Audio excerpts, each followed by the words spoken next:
قالت رب أنى يكون لي ولد ولم يمسسني بشر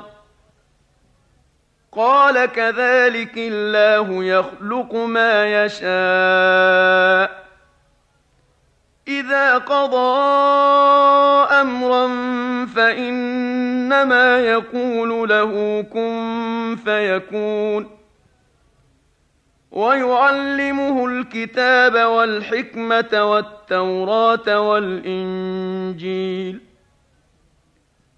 ورسولا إلى بني إسرائيل أني قد جئتكم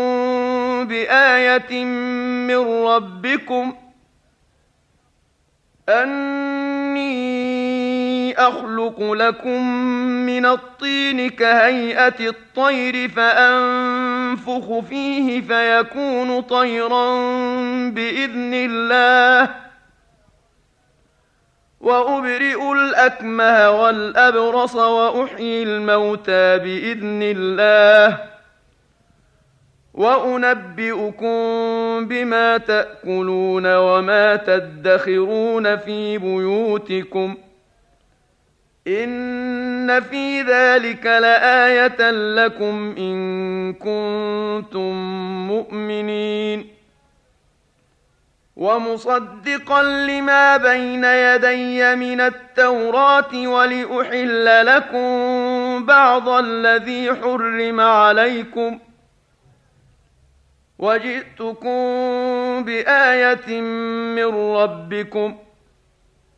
فاتقوا الله وأطيعون إن الله ربي وربكم فاعبدوه هذا صراط مستقيم فلما أحس عيسى منهم الكفر قال من أنصاري إلى الله قال الحواريون نحن أنصار الله آمنا بالله واشهد بأننا مسلمون ربنا آمنا بما أنزلت واتبعنا الرسول فاكتبنا مع الشاهدين ومكروا ومكر الله والله خير الماكرين